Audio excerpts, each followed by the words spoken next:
साथियों नमस्कार। आर के क्लासेस केंचिया में आपका स्वागत, अभिनंदन।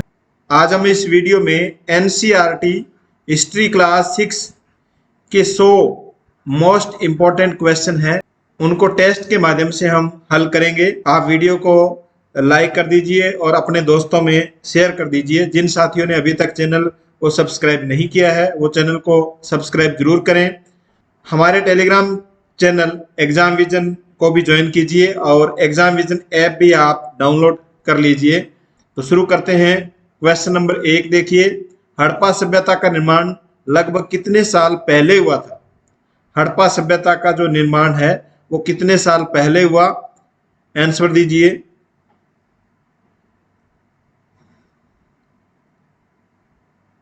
इसका सही उत्तर सी 4700 साल पहले। हड़प्पा सभ्यता का निर्माण 4700 साल पहले हुआ। नेक्स्ट क्वेश्चन, हड़प्पा पुरास्थल के बाद मिलने वाले सभी पुरास्थलों की इमारतों को क्या नाम दिया गया? मोहनजोदड़ो सभ्यता, मिस्र की सभ्यता, हड़प्पा सभ्यता, मेसोपोटामिया की सभ्यता।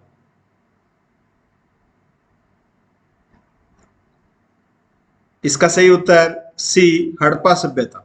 हड़प्पा पुरास्थल के बाद मिलने वाले सभी पुरास्थलों की जो इमारतें हैं इनको हड़प्पा सभ्यता नाम दिया गया। नेक्स्ट क्वेश्चन, निम्नलिखित में से सबसे पहले किस जानवर को पालतू बनाया गया? गाय, बकरी, कुत्ता, बैल। इसका सही उत्तर सी कुत्ता को सबसे पहले जंगली जानवर के रूप में पालतू बनाया गया। नेक्स्ट क्वेश्चन, हड़प्पा सभ्यता में मुहर की छाप को कहा जाता था? मुहर छाप, निशानी, मुहरबंदी, प्रमाणित। इसका सही उत्तर सी मुहरबंदी। हड़प्पा सभ्यता में मुहर की जो छाप लगती थी उसे मुहरबंदी कहा जाता था। नेक्स्ट क्वेश्चन, मेहरगढ़ में कपास की खेती कब प्रारंभ हुई थी? आंसर दीजिए। मेहरगढ़ में सबसे पहले कपास की खेती कब प्रारंभ हुई?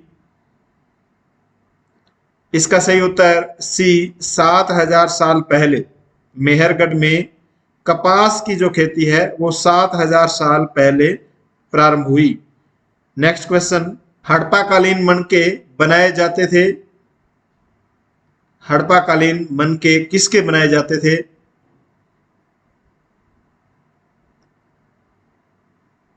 इसका सही उत्तर सी कार्निलियन पत्थर से।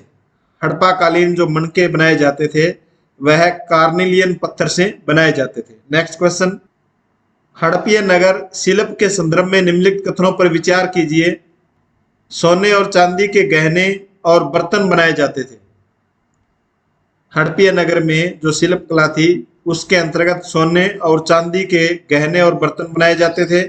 तांबे और कांसे से केवल औजार और हथियार बनाए जाते थे। मुहरें बनाने के लिए पत्थरों का प्रयोग किया जाता था। उपरोक्त कथनों में से कौन सा या कौन से कथन सही है? इनको पढ़ करके आपको बताना है इनमें से कौन से कथन है वो हड़प्पीय नगर की शिल्प कला के संदर्भ में सत्य है।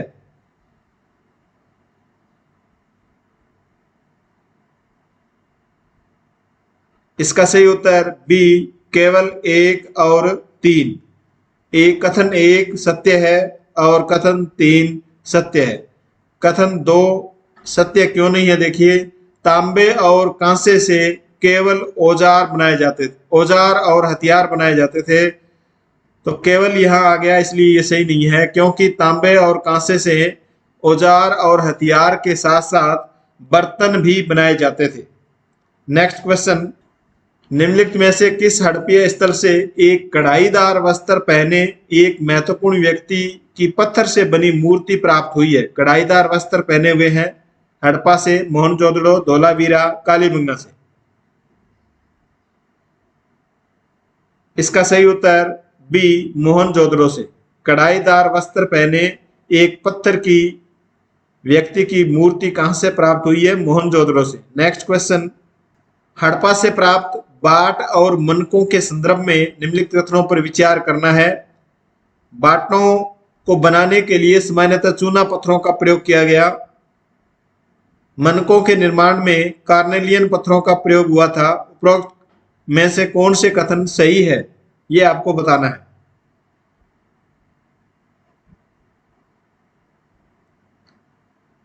इसका सही उत्तर बी केवल दो। 2 नंबर कथन है वो सत्य है, 1 नंबर कथन सत्य नहीं है, क्योंकि बाटों को बनाने के लिए सामान्यतः चूना पत्थर का प्रयोग नहीं होता था, बाटों को बनाने के लिए चर्ट पत्थर का प्रयोग होता था, इसलिए ये सत्य नहीं है। जबकि मनकों को बनाने के लिए कार्नेलियन पत्थरों का प्रयोग होता था। नेक्स्ट क्वेश्चन, हड़प्पा में मिट्टी के बर्तनों पर सामान्यतः किस रंग का उपयोग होता था? मिट्टी के बर्तनों पर किस रंग का प्रयोग किया जाता था? लाल, हरा, पांडु, नीला। इसका सही उत्तर ए लाल रंग का प्रयोग किया जाता था हड़प्पा में मिट्टी के बर्तनों पर। नेक्स्ट क्वेश्चन, इनाम गांव एक आरंभिक गांव था, इनाम गांव किस राज्य में है? ये आपको कमेंट करके बताना है। इनाम गांव एक आरंभिक गांव था जहां 3600 से 2700 वर्ष पूर्व लोग रहते थे। इनाम गांव में निम्नलिखित में से किस इनाम गांव है वो निम्नलिखित में से किस नदी के किनारे स्थित है? भीमा, घोड़, सीना, नीरा। इसका सही उत्तर बी घोड़ नदी के किनारे पर स्थित है इनाम गांव। नेक्स्ट क्वेश्चन, महापसाणी कब्रों के संदर्भ में निम्नलिखित कथनों पर विचार कीजिए, इनमें से कौन सा सही नहीं है? महापसाणिक जो कब्रें हैं उनके संदर्भ में विचार करना है हमें।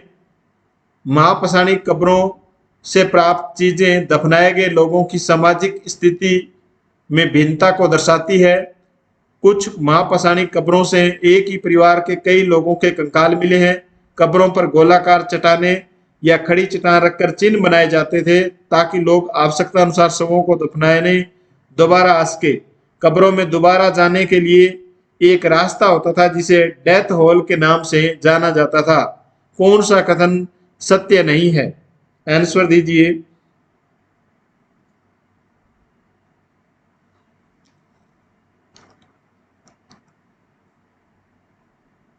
इसका सही उत्तर डी ये कथन सत्य नहीं है।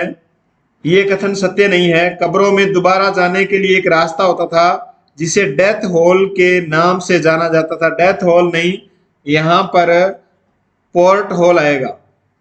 पोर्ट हॉल के नाम से, या बड़ा सुराख हम कह सकते हैं इसको, बड़ा सुराख के नाम से जाना जाता था, और डेथ हॉल है तो यहाँ ये सही नहीं है। बाकी तीनों कथन देखिए। महापसाणी कब्रों से प्राप्त चीजें, महापसाणी कब्रों से जो चीजें प्राप्त होती है, आभूषण प्राप्त होते हैं, उनसे उनकी सामाजिक स्थिति के बारे में पता चलता है। कुछ महापसाणी कब्रों से एक ही परिवार के कई लोगों के कंकाल है वो मिले, ये भी कथन सही है। और कब्रों को पहचानने के लिए गोलाकार चट्टानें बनाई जाती थी या खड़े पत्थर है वो जमीन में गाड़ करके उनके संकेत बनाए जाते थे, और इन संकेतों के आधार पर लोग शवों को दफनाने के लिए दोबारा वहां पर जाते थे। तो ये तीनों ही कथन सत्य है, और कथन नंबर 4 है वो सत्य नहीं है। यहाँ डेथ हॉल के स्थान पर पोर्ट हॉल आएगा। नेक्स्ट क्वेश्चन, निम्नलिखित में से कौन सा या कौन से चिन्ह जमीन के भीतर की महापसाण कब्रों को दर्शाते हैं? कौन से चिन्ह जमीन के भीतर महापसाणी कब्रों को दर्शाते हैं? गोलाकार सजाई हुई पत्थर, अकेले खड़ा हुआ पत्थर, पत्थरों के बड़े चबूतरे। नीचे दिए गए कूट का सही प्रयोग करके आपको उत्तर बताना है।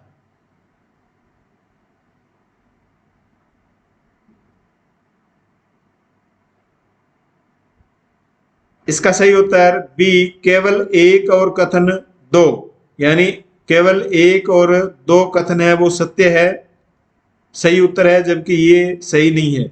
महापसाणी कब्रों के संबंध में गोलाकार सजाई हुई पत्थर, ये महापसाणी की जो कब्र है वहां पर गोलाकार सजाई हुई इस प्रकार पत्थर हमें मिलते हैं ये महापसाणी कब्रों के ऊपर, ताकि ये एक संकेत है भी यहाँ पर शव को दफनाया गया। इस प्रकार गोलाकार सजाई हुई पत्थर मिलती है। अकेला खड़ा हुआ पत्थर भी यहाँ से हमें मिलता है। किसी व्यक्ति की कब्र को दफनाया गया है और उसके ऊपर अकेला जो आधा पत्थर जमीन में होता है, आधा बाहर होता है। तो ये भी हमें महापसाणी कब्रों से पत्थर मिलता है। लेकिन पत्थरों के बड़े चबूतरे हैं वो हमें वहां से नहीं मिलते हैं। तो ये जो कथन कहा गया ये सही नहीं है। नेक्स्ट क्वेश्चन देखिए, जिस युग में उपमहाद्वीप के उत्तर पश्चिम में ऋग्वेद की रचना हो रही थी, उसी समय कुछ अन्य जगहों पर महापाषाण कब्रें बनाने की प्रथा का विकास हो रहा था। महापाषाणी कब्रों की प्रथा के संदर्भ में निम्नलिखित कथनों पर विचार कीजिए। महापाषाणी कब्रों की प्रथा के संदर्भ में यह प्रथा केवल दक्कन और दक्षिण भारत में प्रचलित थी। कुछ महापाषाण जमीन के भीतर होते थे, कुछ जमीन के ऊपर भी दिख जाते थे। उपरोक्त कथनों में से कौन सा कथन सही है, ये आपको बताना है। कौन सा कथन है वो इनमें से सही है।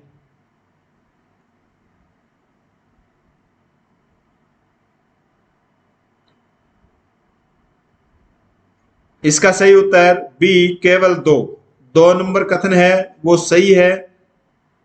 कुछ महापाषाण जमीन के भीतर, कुछ जो पत्थर है वो जमीन के भीतर गाड़े जाते थे और कुछ है वो जमीन से बाहर इनको रखा जाता था। तो ये कथन सत्य है, जबकि ये प्रथा केवल दक्कन या दक्षिण भारत में नहीं थी, ये उत्तर पश्चिम भारत में भी, यहाँ देखो उत्तर पश्चिम भारत में भी ये प्रथा प्रचलित थी। तो केवल आ गया, इसका मतलब ये कथन सत्य नहीं है। नेक्स्ट क्वेश्चन देखिए, चरक संहिता में मनुष्य के शरीर में कितनी हड्डियां बताई गई है? चरक संहिता में मनुष्य के शरीर में कितनी हड्डियां बताई गई है? आंसर दीजिए।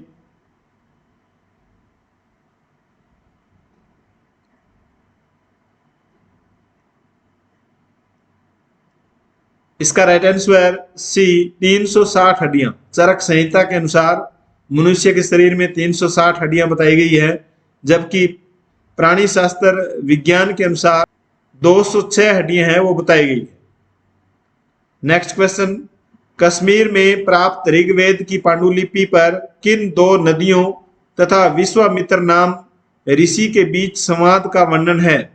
कश्मीर में प्राप्त ऋग्वेद की जो पांडुलिपि हमें कश्मीर से प्राप्त होती है, उसमें दो नदियों का उल्लेख किया गया है और उन नदियों के साथ विश्वामित्र की वार्ता या संवाद का वर्णन किया गया है। तो ये कौन सी दो नदियां हैं? आंसर दीजिए।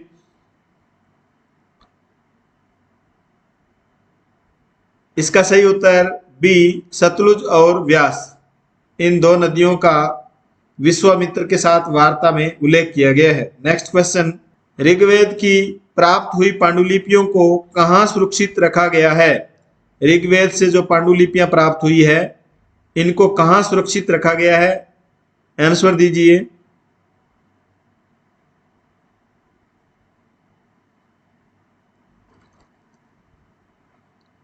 इसका सही उत्तर डी, पुणे महाराष्ट्र में। ऋग्वेद से हमें जो पांडुलिपियां प्राप्त हुई है इनको पुणे महाराष्ट्र में सुरक्षित रखा गया है। नेक्स्ट क्वेश्चन, ऋग्वेद की पांडुलिपि भुर्ज वृक्ष की छाल पर लिखी हुई कहां से प्राप्त हुई है? हमें ऋग्वेद की जो पांडुलिपि प्राप्त होती है वो कहां से होती है? इसको सुरक्षित है वो पुणे में रखा गया है, लेकिन ये प्राप्त कहां से हुई थी और यह किस पर लिखी गई है? भुर्ज वृक्ष की छाल पर लिखी गई है। इसका सही उत्तर बी, कश्मीर। ये कश्मीर से प्राप्त हुई है। नेक्स्ट क्वेश्चन, अजातशत्रु वज्जी संघ पर आक्रमण करना चाहता था। उसने उस विषय पर सलाह लेने के लिए अपने एक मंत्री को बुद्ध के पास भेजा था। अजातशत्रु के उस मंत्री का नाम निम्न में से क्या है?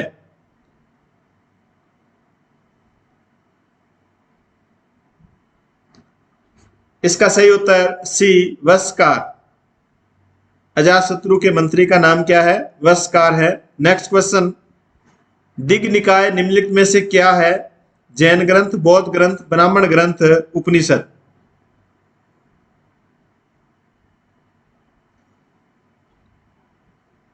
इसका सही उत्तर बी, बौद्ध ग्रंथ। दिग् निकाय है वो बौद्ध ग्रंथ है। नेक्स्ट क्वेश्चन, गणों या संघों पर निम्नलिखित में से किस शासक ने विजय प्राप्त की थी? मौर्य, गुप्त, कुषाण, सातवाहन।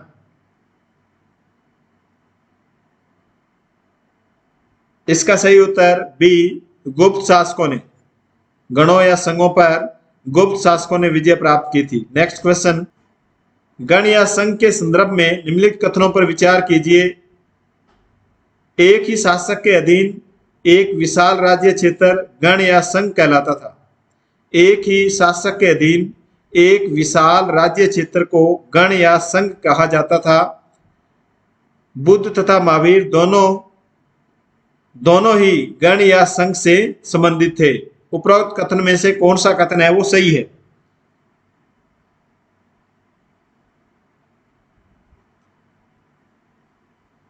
इसका सही उत्तर बी, केवल 2 नंबर जो कथन है ये सही है। 1 नंबर कथन सही नहीं है। क्यों? क्योंकि एक ही शासक दिया हुआ है, तो ये कई शासकों के जो गण या संघ है ये कई शासकों के द्वारा संचालित होता था। गण या संघ कई शासकों के द्वारा इसको चलाया जाता था, एक शासक के द्वारा नहीं, इसलिए ये कथन असत्य है। नेक्स्ट क्वेश्चन, मगध के निकट वज्जी राज्य था। मगध के निकट वज्जी राज्य था। वज्जी की राजधानी निम्नलिखित में से कौन सी थी? आंसर दीजिए। वज्जी की राजधानी आपको बतानी है। सभी साथी एक बार वीडियो को अपने दोस्तों में या जो ग्रुप बने हुए उनमें शेयर कर दीजिए। वज्जी संघ की राजधानी, इसका सही उत्तर ए, वैशाली। वज्जी संघ की राजधानी वैशाली थी। नेक्स्ट क्वेश्चन, निम्नलिखित में से कौन मगध का शासक नहीं रहा था? नहीं पूछा गया इसमें। बिंबिसार, प्रसेनजित, अजातशत्रु, महापद्मनंद। इसका सही उत्तर बी, प्रसेनजित है, वो मगध का शासक नहीं रहा। नेक्स्ट क्वेश्चन, मगध के संदर्भ में निम्नलिखित कथनों पर विचार कीजिए। गंगा और सोन नदियां मगध से होकर गुजरती थी। मगध का एक हिस्सा जंगलों से भरा हुआ था। इस क्षेत्र में लौह अयस्क की खदानें हैं। उपरोक्त कथनों में से कौन से कथन सत्य है?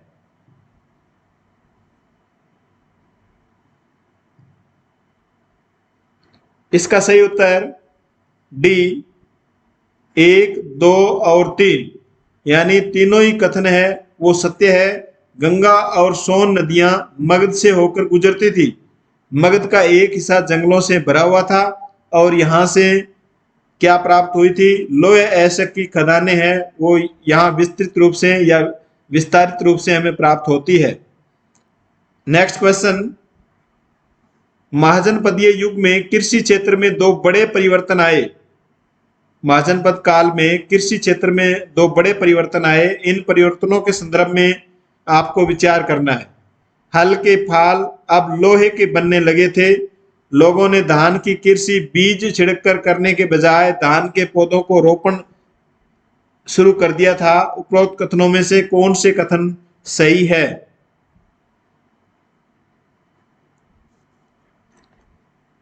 इसका सही उत्तर सी, केवल 1 व 2 दोनों कथन ही सत्य है। इसमें देखो, महाजनपद काल में हल के जो फाल पहले लकड़ी के बने हुए थे, अब किसके बनने लग गए? लोहे के बनने लग गए, जिससे भूमि है वो और ज्यादा उपजाऊ होने लगी।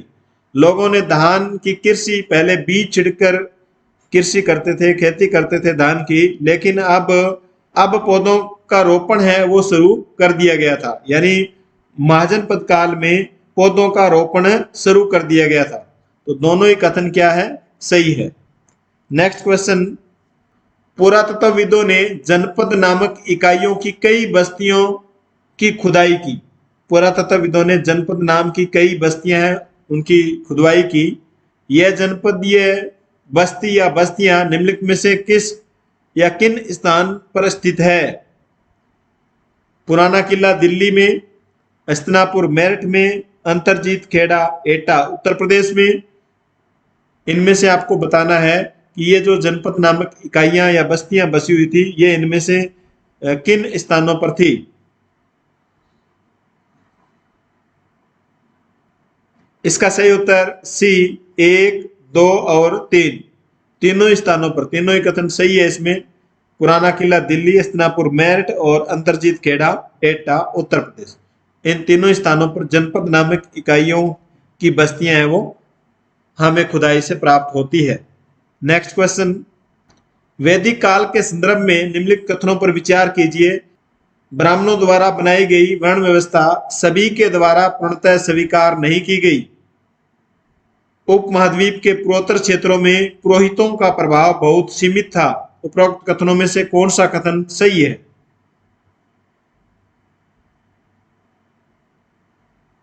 इसका सही उत्तर सी, कथन 1 और 2 दोनों कथन सत्य है। ब्राह्मण द्वारा बनाई गई वर्ण व्यवस्था सभी के द्वारा पूर्णतः इसको स्वीकार नहीं किया गया। ब्राह्मणीय जो व्यवस्था है इसका विरोध भी किया गया। उपमहाद्वीप के पूर्वोत्तर क्षेत्रों में पुरोहितों का प्रभाव बहुत सीमित था। यहाँ पर ब्राह्मणों द्वारा अपनाई गई जो वर्ण व्यवस्था है इसको स्वीकार नहीं किया गया। नेक्स्ट क्वेश्चन, किस प्रसिद्ध बौद्ध ग्रंथ में वज्जी संघ का वर्णन मिलता है? दिग् निकाय, अंगुत्तर निकाय, महायान बौद्ध, हीनयान बौद्ध।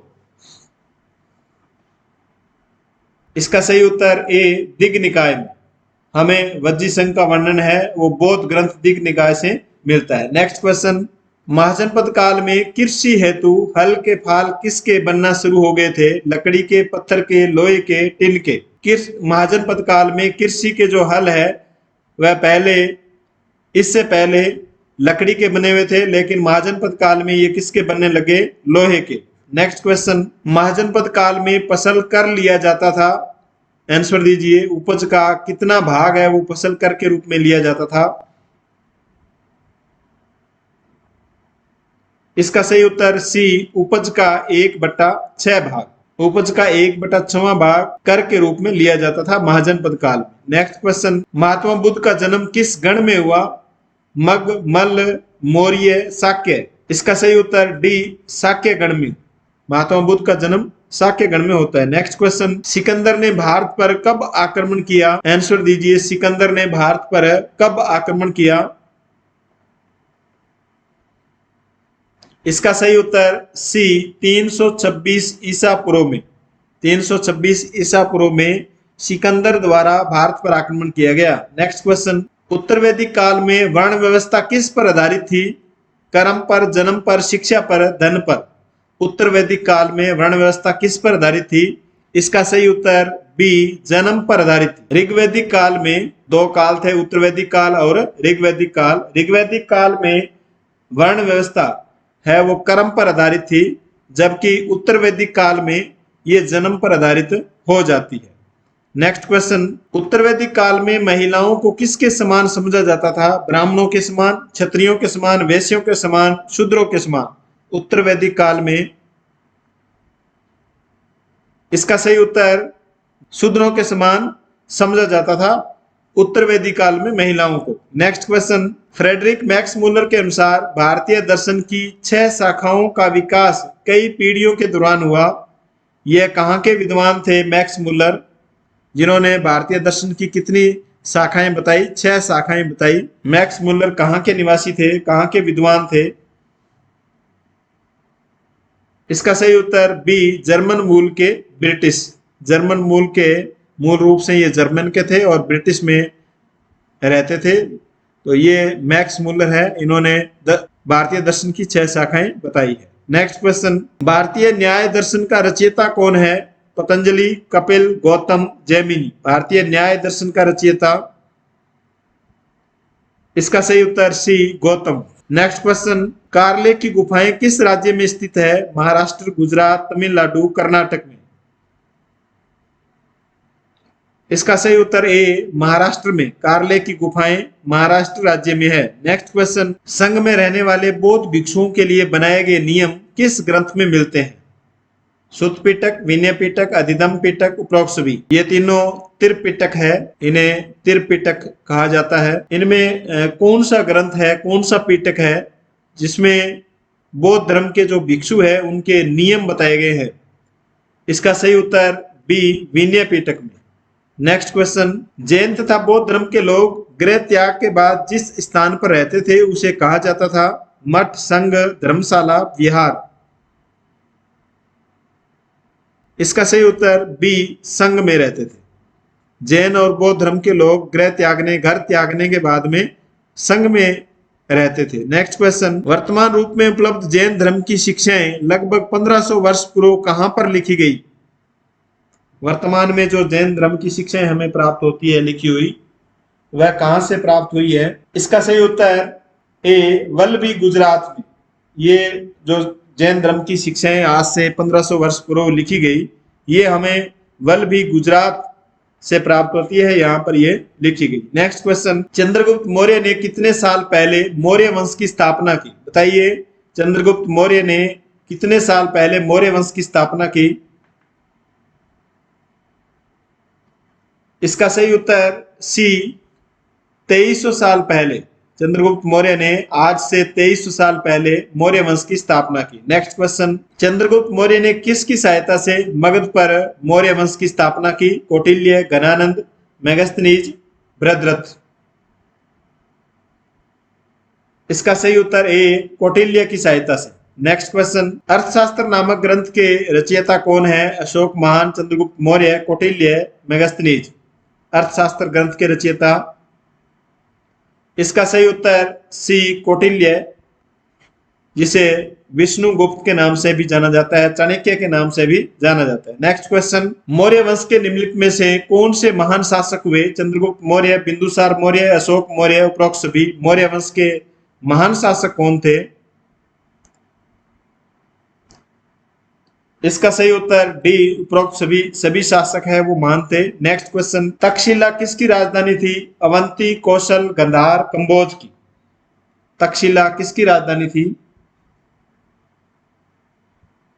इसका सही उत्तर सी गंधार की। तक्षशिला वो गंधार की राजधानी थी। नेक्स्ट क्वेश्चन, अर्थशास्त्र के अनुसार उत्तर पश्चिम क्षेत्र किस वस्तु हेतु प्रसिद्ध था?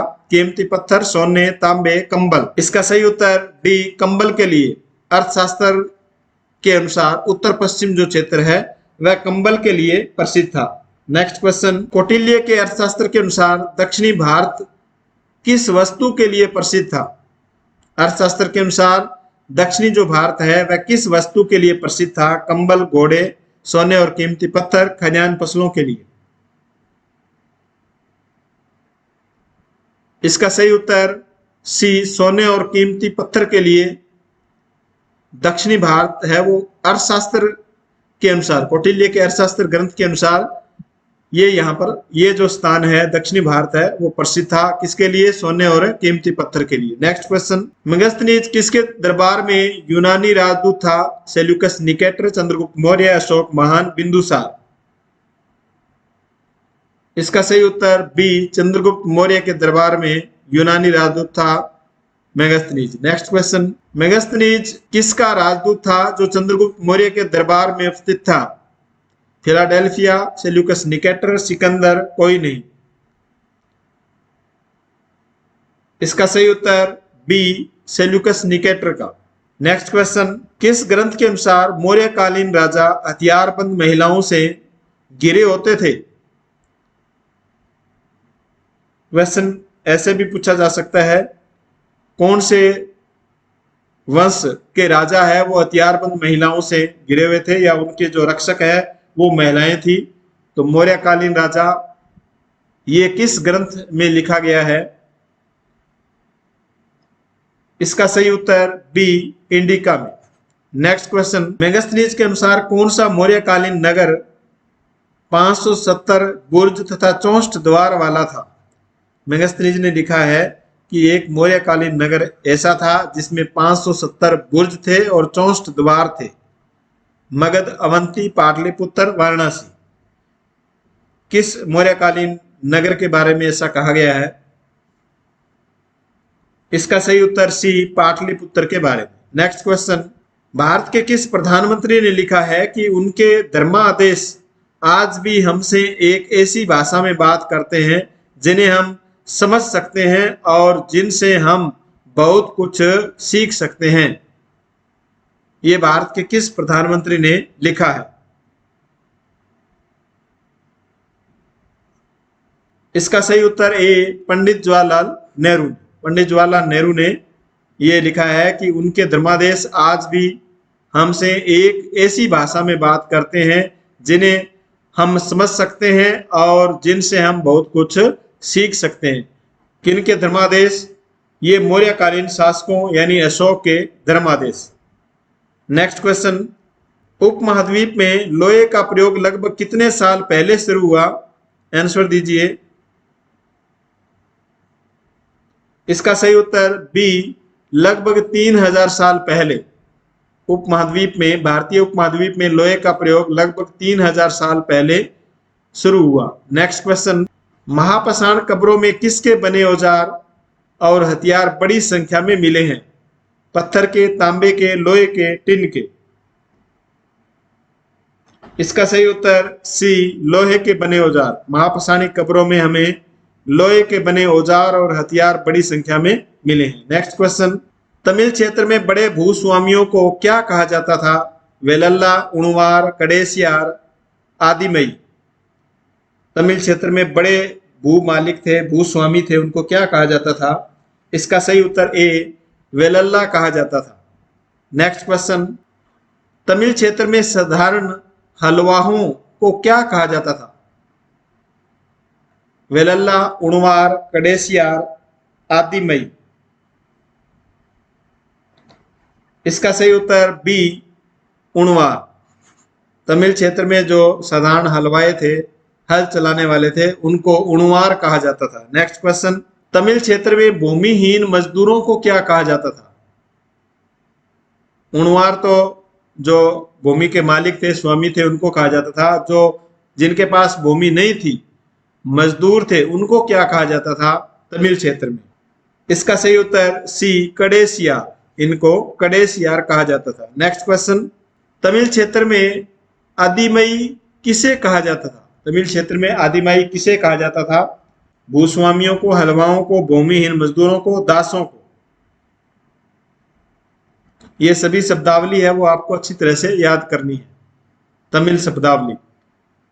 इसका सही उत्तर डी, दासों को। आदिमई या आदिमई किसे कहा जाता था? तमिल क्षेत्र में दासों को कहा जाता था। नेक्स्ट क्वेश्चन, संगम साहित्य की रचना मदुरै के कवियों के सम्मेलन में कब की गई? आंसर दीजिए। संगम साहित्य की रचना मदुरै के कवियों के सम्मेलन में कब की गई? इसका सही उत्तर सी, 2300 साल पहले संगम साहित्य की रचना की गई। नेक्स्ट क्वेश्चन, सांची का स्तूप जो मूर्ति कला हेतु प्रसिद्ध है, किस राज्य में स्थित है? उत्तर प्रदेश, मध्य प्रदेश, गुजरात, कर्नाटक। सांची का स्तूप किस राज्य में स्थित है? इसका सही उत्तर बी, मध्य प्रदेश में। सांची का स्तूप मध्य प्रदेश में है। नेक्स्ट क्वेश्चन, बेरी गाजा किसका यूनानी नाम था? वज्जी, शाक्य, मग, भरूच का। बेरी गाजा किसका यूनानी नाम था? इसका सही उत्तर डी, भरूच का, जो गुजरात में है भरूच। बेरी गाजा भरूच का यूनानी नाम था। नेक्स्ट क्वेश्चन, ठप्पे मारकर बनाए गए सिक्कों को क्या कहा जाता था? आहत, कासार्पण, पण, निष्क। ठप्पे मारकर बनाए गए सिक्कों को क्या कहा जाता था? इसका सही उत्तर ए, आहत सिक्के कहा जाता था। नेक्स्ट क्वेश्चन, लगभग 2000 साल पहले मथुरा किनकी दूसरी राजधानी थी? मौर्यों की, कुषाणों की, गुप्त वंश की, नंद वंश की। इसका सही उत्तर बी, कुषाणों की। लगभग 2000 साल पहले मथुरा है वो किनकी दूसरी राजधानी थी? कुषाणों की। नेक्स्ट क्वेश्चन, प्राचीन काल में श्रेणी शब्द का प्रयोग किया जाता था शासकों हेतु, शिल्पकारों हेतु, कृषकों हेतु, पशुपालकों के संघ हेतु। श्रेणी शब्द का प्रयोग किसके लिए किया जाता था प्राचीन काल में?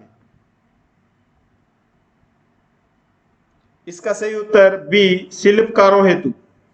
श्रेणी शब्द का प्रयोग शिल्पकारों हेतु किया जाता था। नेक्स्ट क्वेश्चन, बौद्ध धर्म की नई धारा महायान का विकास किस राजवंश के समय हुआ?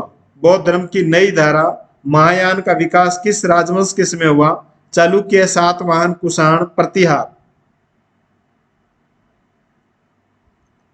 इसका सही उत्तर सी, कुषाण राजवंश के समय बौद्ध धर्म में एक नई शाखा विकसित हुई, महायान। नेक्स्ट क्वेश्चन, महात्मा बुद्ध की जीवनी बुद्ध चरित्र के रचनाकार कौन थे जो कनिष्क के दरबार में रहते थे? पाणिनि, विशाखदत्त, क्षेमेंद्र, अशोक घोष। कनिष्क के दरबार में रहते थे और इन्होंने बुद्ध चरित्र, महात्मा बुद्ध की जीवनी लिखी। उत्तर D, Ashok Ghosh. Next question, Kushan वंश के शासक कनिष्क ने कब बौद्ध परिषद का गठन किया? आंसर दीजिए। कुषाण वंश के शासक कनिष्क ने बौद्ध परिषद का गठन कब किया? इसका सही उत्तर बी, 1900 साल पहले। नेक्स्ट क्वेश्चन, कुषाण वंश का सबसे प्रसिद्ध राजा कौन था? कुजुल कड़फिसस, भीम कड़फिसस, कनिष्क, हुविष्क।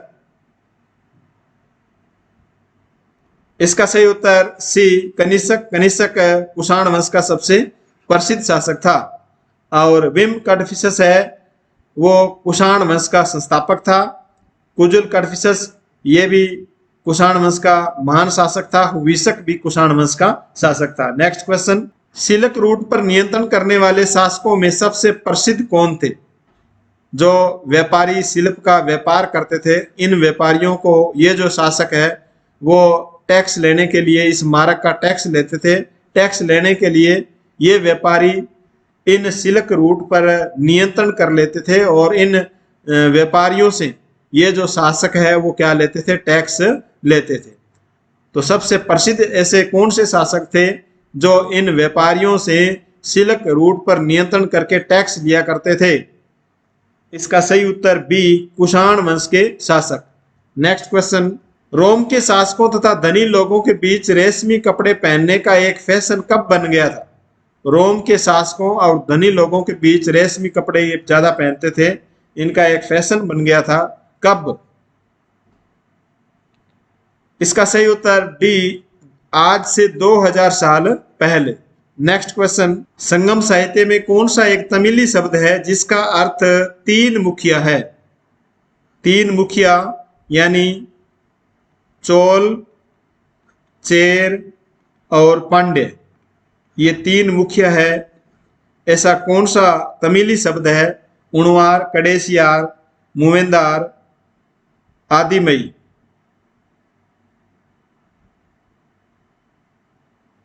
इसका सही उत्तर सी, मूवेंदार। मूवेंदार एक तमिल शब्द है और इसका अर्थ क्या है? तीन मुखिया यानी चोल, चेर और पांड्य। नेक्स्ट क्वेश्चन, दक्षिण भारत में कौन सा मैदान सबसे उपजाऊ था? गंगा का मैदान, यमुना का, कावेरी का, सतलज का मैदान। दक्षिण भारत में पूछा गया है।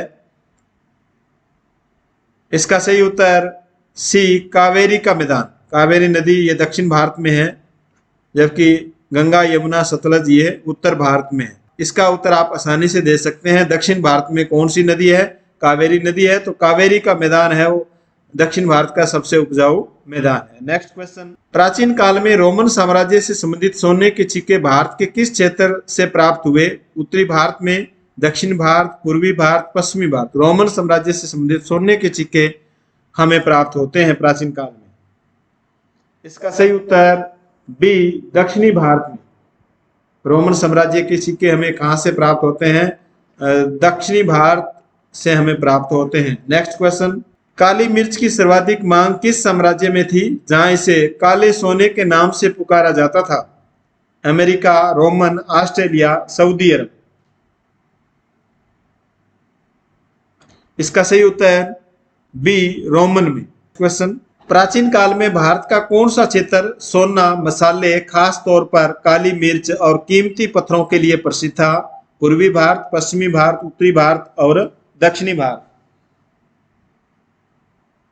इसका सही उत्तर डी, दक्षिण भारत। दक्षिण भारत है वो सोना, मसाले और काली मिर्च और कीमती पत्थरों के लिए प्रसिद्ध था। नेक्स्ट क्वेश्चन, किस चीनी यात्री ने अपार शिव स्तुति की रचना की? फाहियान, ह्वेनसांग, एत्सिंग, कोई नहीं। किस चीनी यात्री ने अपार शिव स्तुति की रचना की? इसका सही उत्तर बी, ह्वेनसांग या स्वेनसांग। नेक्स्ट क्वेश्चन, विष्णु के वराह रूप, विष्णु का कौन सा रूप? वराह रूप मूर्ति एरण से प्राप्त होती है। वराह रूप की मूर्ति है वो हमें एरण से प्राप्त होती है, जो कहाँ स्थित है? मध्य प्रदेश, उत्तर प्रदेश, बिहार, महाराष्ट्र में। इसका सही उत्तर ए, मध्य प्रदेश में। एरण कहाँ है? मध्य प्रदेश में। नेक्स्ट क्वेश्चन, ह्वेनसांग तथा अन्य तीर्थ यात्रियों के समय सबसे प्रसिद्ध बौद्ध विद्या का केंद्र कौन सा था? ह्वेनसांग के समय नालंदा बिहार, तक्षशिला पाकिस्तान, बनारस राजस्थान, कोई नहीं। इसका सही उत्तर है नालंदा बिहार। हवेन सांग के समय सबसे तीर्थ यात्रियों के लिए सबसे प्रसिद्ध बौद्ध विद्या का केंद्र था नालंदा बिहार। नेक्स्ट क्वेश्चन, कौन सा बौद्ध यात्री महात्मा बुद्ध के सोने, चांदी और चंदन की लकड़ी से बनी मूर्तियां अपने साथ ले गया था? कौन सा बौद्ध यात्री था जो जाते समय महात्मा बुद्ध की सोने की, चांदी की और चंदन की लकड़ी से जो मूर्तियां बनी हुई थी वो अपने साथ ले गया था? आंसर दीजिए। इसका सही उत्तर ए स्वेन त्सांग या हवेन सांग है। चीन जाते समय अपने साथ महात्मा बुद्ध की सोने, चांदी और चंदन की बनी मूर्तियां वो अपने साथ ले गया था। नेक्स्ट क्वेश्चन, स्वेन त्सांग या हवेन सांग वापिस चीन लौटा जल मार्ग से, स्थल मार्ग से, जल व थल मार्ग से, कोई नहीं? इसका सही उत्तर बी स्थल मार्ग से। नेक्स्ट क्वेश्चन, निम्नलिखित में से बौद्ध धर्म का प्रारंभिक रूप जो अधिक प्रचलित था? हीनयान, महायान, थेरवाद, स्थाविर। बौद्ध धर्म का प्रारंभिक रूप जो अधिक प्रचलित था, इसका सही उत्तर सी थेरवाद। नेक्स्ट क्वेश्चन, खड़े बुद्ध की पाषाण मूर्ति कहां से प्राप्त हुई? सारनाथ, देवगढ़, उदयगिरी, मथुरा से। इसका सही उत्तर डी मथुरा से। खड़े बुद्ध की पाषाण मूर्ति हमें मथुरा से प्राप्त होती है। नेक्स्ट क्वेश्चन, निम्नलिखित में से किन विद्वानों ने हर्षवर्धन का उल्लेख किया है? बाणभट्ट, स्वेन त्सांग, रवि कृति, प्रोक्सवी। इनमें से किन विद्वानों ने हर्षवर्धन के बारे में लिखा है? इसका सही उत्तर डी उपरोक्त सभी ने। नेक्स्ट क्वेश्चन, पुलकेशिन द्वितीय का दरबारी विद्वान कौन था जिसने ऐहोल अभिलेख की रचना की थी? रवि कृति, बाणभट्ट, हरिसेन, मगस्थनीज। पुलकेशिन द्वितीय के शासन में दरबारी विद्वान था, इसका सही उत्तर ए रवि कृति। नेक्स्ट क्वेश्चन, किस बौद्ध चीनी यात्री ने अछूतों का वर्णन किया? हवेन सांग, फाहियान, इत सिंह, कोई नहीं? इसका सही उत्तर बी फाहियान ने। नेक्स्ट क्वेश्चन, इस्लाम धर्म का उदय कब हुआ? आंसर दीजिए। इस्लाम धर्म का उदय, इसका सही उत्तर सी आज से 1400 साल पहले। नेक्स्ट क्वेश्चन, इस्लाम धर्म का संस्थापक कौन था? इसका सही उत्तर बी पैगंबर मोहम्मद साहब के द्वारा इस्लाम धर्म की स्थापना की गई। नेक्स्ट क्वेश्चन, महाराजा धीराज की उपाधि धारण करने वाला गुप्त वंश का पहला शासक कौन था? श्रीगुप्त, चंद्रगुप्त प्रथम, समुद्रगुप्त, कुमारगुप्त प्रथम।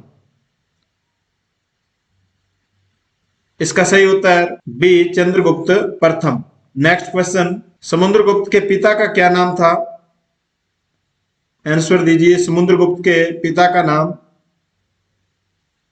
इसका सही उत्तर सी चंद्रगुप्त प्रथम। नेक्स्ट क्वेश्चन, समुद्रगुप्त ने दक्षिणापथ के कितने शासकों को पराजित किया तथा पुण्य शासन करने की अनुमति दी? ग्रहण, मोक्षानुग्रह की नीति के तहत। इसका सही उत्तर समुद्रगुप्त ने 12 राज्यों पर पहले अधिकार किया और फिर 12 शासकों को ये 12 राज्य वापस लौटा दिए। नेक्स्ट क्वेश्चन, प्रशस्ति किस भाषा का शब्द है जिसका अर्थ होता है प्रशंसा? हिंदी, संस्कृत, प्राकृत, फारसी। इसका सही उत्तर बी संस्कृत भाषा का। प्रशस्ति शब्द संस्कृत भाषा का शब्द है। नेक्स्ट क्वेश्चन, हरिसेन ने कितने राजाओं और उनके प्रति समुद्रगुप्त की नीतियों का वर्णन किया? आंसर दीजिए।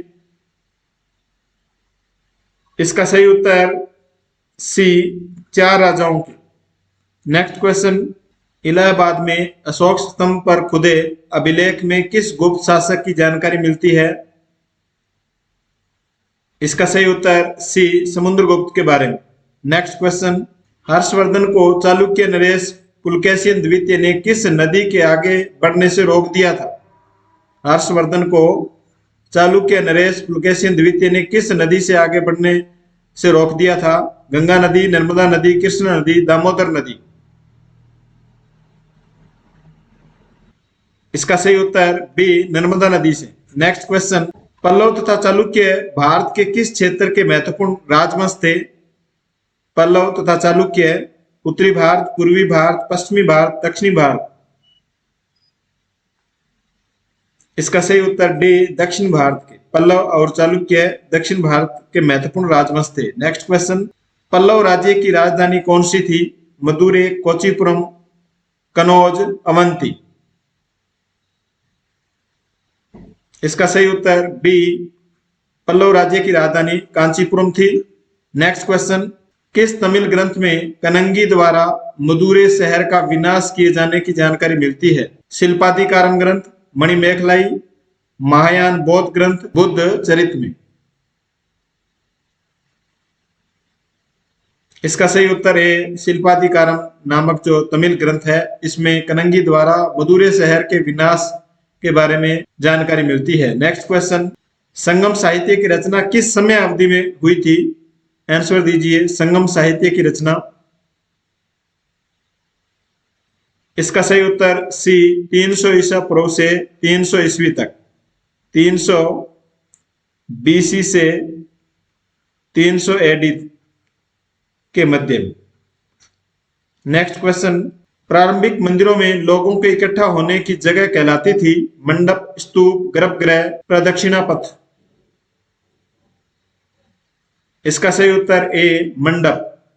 प्रारंभिक मंदिरों में या प्राचीन काल में मंदिरों में लोगों के इकट्ठा होने की जगह मंडप कहलाती थी।